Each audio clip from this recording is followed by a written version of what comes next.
وَلْتَكُنْ مِنْكُمْ أُمَّةٌ يَدْعُونَ إِلَى الْخَيْرِ وَيَأْمُرُونَ بِالْمَعْرُوفِ وَيَنْهَوْنَ عَنِ الْمُنْكَرِ وَأُولَئِكَ هُمُ الْمُفْلِحُونَ.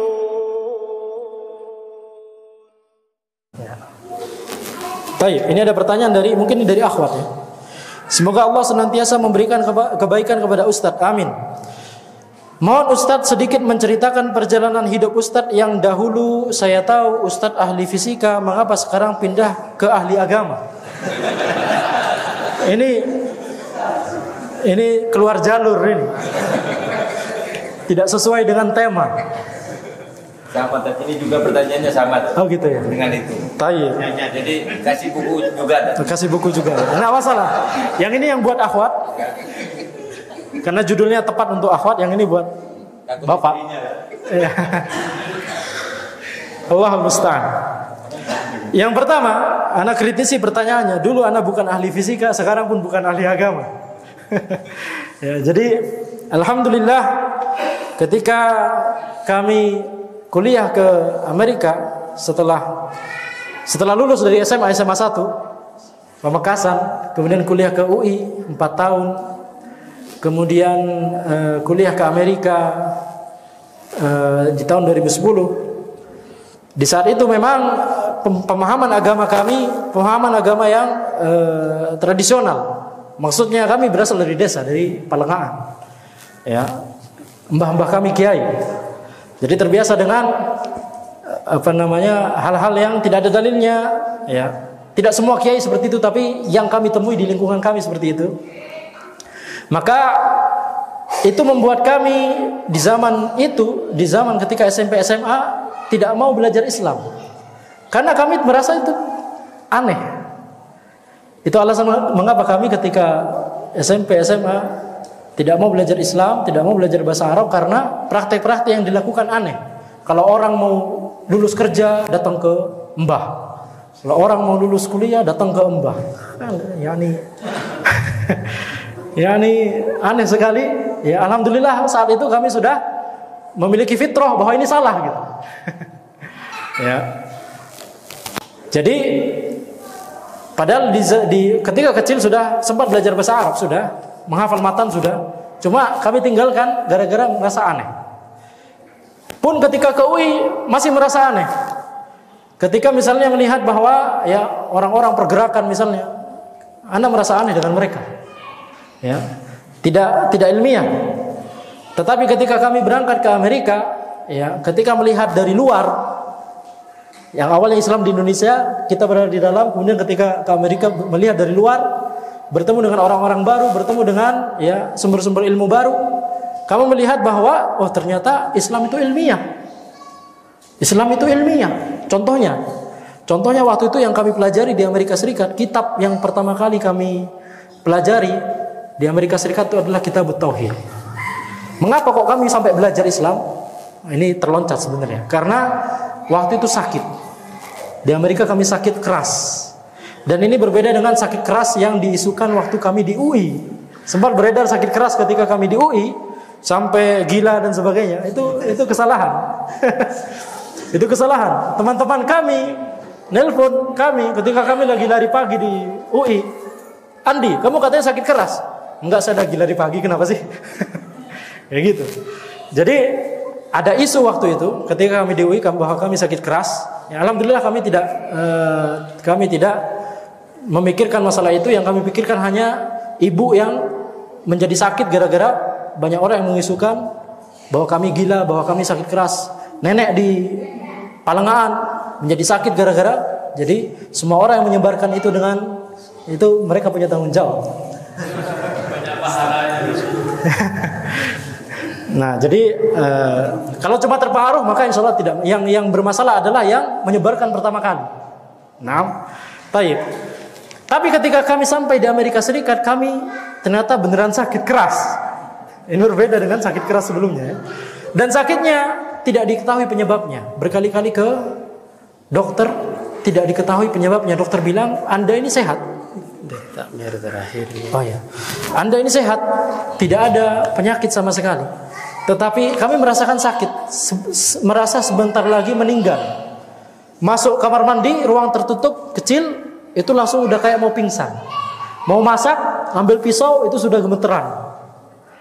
Maka kondisi saat itu benar-benar sudah tidak kondusif. Kami ujian dari rumah, mau ngubungin keluarga di Madura, tidak mungkin karena mereka pasti kepikiran anak di Amerika, harga pesawat mahal gitu ya. Tidak bisa sekedar saya sakit terus datang menjenguk, nggak mungkin ya. Harganya mahal sekali.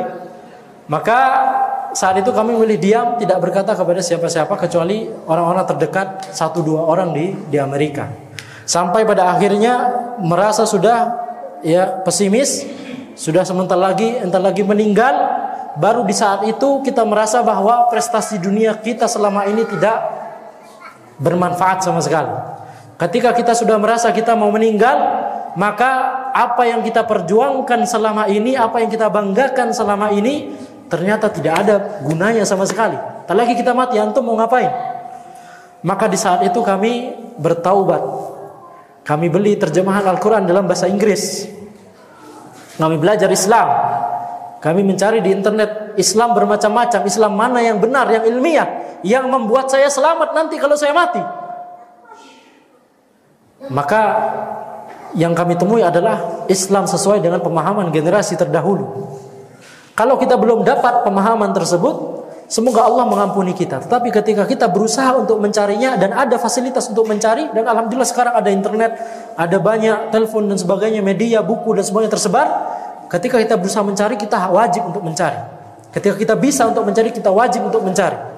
Ya, maka ketika itu kami menemukan bahwa ya yang paling menenangkan hati kami adalah Islam sesuai dengan pemahaman sahabat, tabi'in, tabi'in.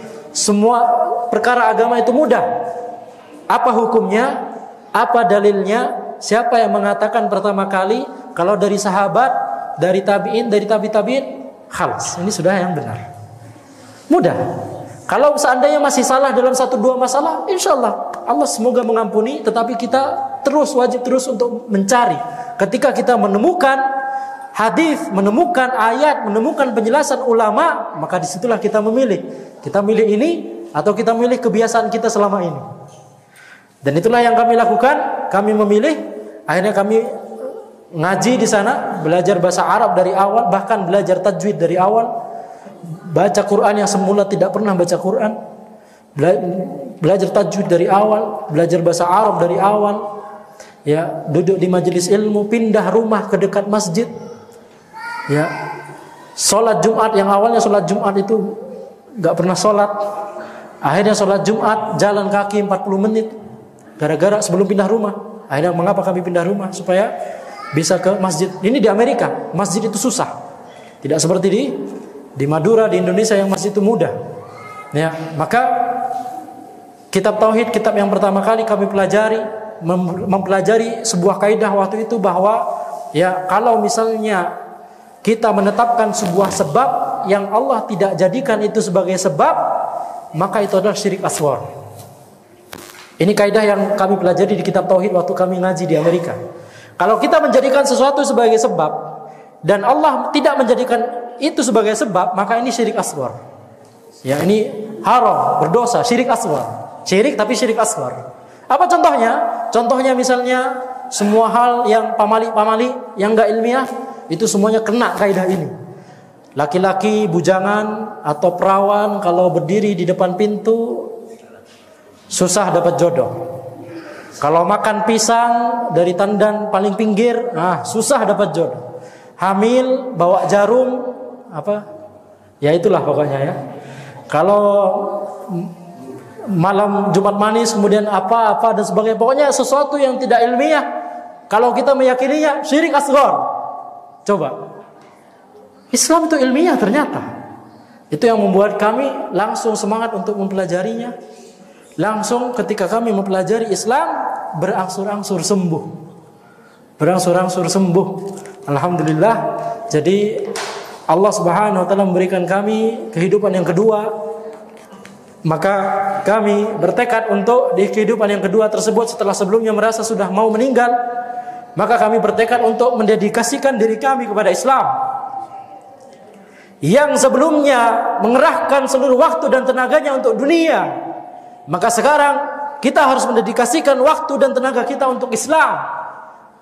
Bukan karena Allah Subhanahu wa taala, bukan karena agama Islam butuh kepada kita, tetapi kita yang butuh pahala membantu dakwah Islam. Kalau kita tidak melakukannya, maka kita akan digantikan oleh orang lain yang lebih baik. Maka sesungguhnya kita yang lebih butuh, kita yang butuh. Maka sejak saat itulah kami mulai mendalami agama Islam, ya, langsung dari kitab-kitab para ulama, ya, Arab Gundul, sehingga kita bisa mengetahui langsung dari sumbernya ini, ya, riwayat-riwayat dari para sahabat, tabi'in, tabi'in, ini dari para imam dan sebagainya, beragama tidak secara taklid, yaitu hanya ngikutin fanatik buta kepada apa yang diucapkan oleh, ya, orang-orang.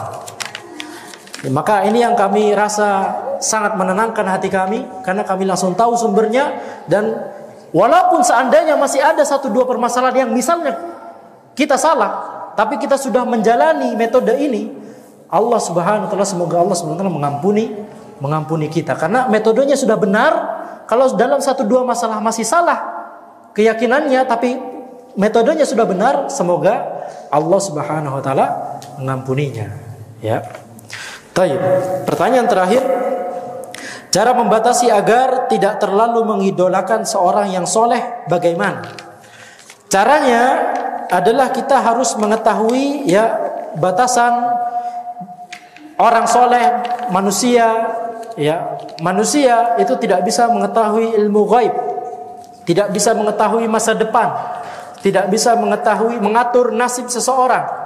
Maka cara supaya tidak berlebih-lebihan mengidolakan terhadap orang soleh adalah kita tidak boleh meyakini orang soleh tertentu memiliki keyakinan seperti itu. Ada di perlengahan, ya, ada orang yang diyakini bisa yang aneh-aneh. Kalau misalnya ada hajatan di sebuah rumah, ada nikahan misalnya, kemudian orang ini yang disebut wali ini, mohon maaf, tampak seperti orang yang kurang lengkap akalnya, ya, kurang sehat akalnya. Tapi kalau misalnya kita tidak menjamu dia dengan jamu yang sebaik mungkin, dengan nasi dan pokoknya hidangan yang sebaik mungkin, nanti semua nasi yang disiapkan oleh tuan rumah akan barui. Akan barui itu apa, ya? Basi, ya. Akan basi. Maka ini adalah, ya, mengidolakan orang soleh berlebihan. Mengidolakan orang soleh itu baik, tapi jangan berlebihan. Kita mengidolakan Imam Syafi'i, Imam Ahmad, kita teladani mereka. Kita teladani, ya, Imam Syekh Abdul Qadir Jailani, Abu Hasan Al-Asy'ari. Kita teladani, kita idolakan. Tetapi jangan sampai berlebihan sehingga melampaui batas, ya. Atau misalnya kita memajang foto-foto mereka, ya, sehingga nanti misalnya ada foto-foto Wali Songo gitu, misalnya ada lukisan Wali Songo dipajang, itu tidak boleh. Itu bisa mengarahkan kepada kesyirikan, sebagaimana kesyirikan yang pertama kali terjadi di manusia, di kehidupan manusia, adalah karena ketika orang soleh pengikutnya Nabi sebelum Nabi Nuh, orang soleh sebelum Nabi Nuh itu diidolakan oleh syaitan, ya, dibisikin kepada manusia. Mereka kan orang solehnya sudah meninggal. Biasanya kan ketika mereka masih hidup, kalian ingat ibadah gara-gara melihat mereka. Tapi mereka sudah meninggal, sekarang kalian bikin saja patung mereka, supaya ingat ibadah, supaya menambah kecintaan kepada Allah hanya sekedar melihat patung mereka. Awalnya generasi tersebut tidak ada yang menyembah patung tersebut. Tapi lama-lama setelah generasi berganti, generasi kedua, generasi ketiga, generasi keempat, niatan awal bikin patung terlupakan, sehingga lama-lama menyembah patung tersebut. Kita mungkin bisa jadi memajang foto Wali Songo, lukisan Wali Songo, tanpa ada menyembah. Tapi para ulama menyebutkan ini adalah jalan menuju kesyirikan yang dikhawatirkan sangat besar peluangnya menuju kesyirikan, yaitu ketika foto tersebut, ya, sudah terpampang, kemudian generasi berganti generasi, semakin lama orang semakin membuat kesyirikan. Dan ini terjadi kalau kita makan di beberapa warung Padang, itu ada foto kakek tua biasanya di beberapa warung Padang, dan foto kakek tua itu sama. kami makan warung Padang di Surabaya, di Jakarta, di Bandung, di Jogja, ada foto kakek tua itu. Ketika ditanya, ini siapa sih? Ini buyut antum. Jadi maksudnya satu keluarga gitu terpisah-pisah. Di berbagai kota buka warung Padang. Bukan. Ini ulama. Kalau majang fotonya di restoran, di warung kita, di warung Padang, rezeki akan mengalir lancar. Ini kesyirikan. Maka inilah yang dikhawatirkan oleh para ulama. Imam Syafi'i sendiri mengatakan bahwa berlebih-lebihan kepada orang soleh itu adalah jalan menuju kesyirikan. Maka cara supaya tidak berlebihan dalam mengidolakan orang soleh adalah tahu batasan.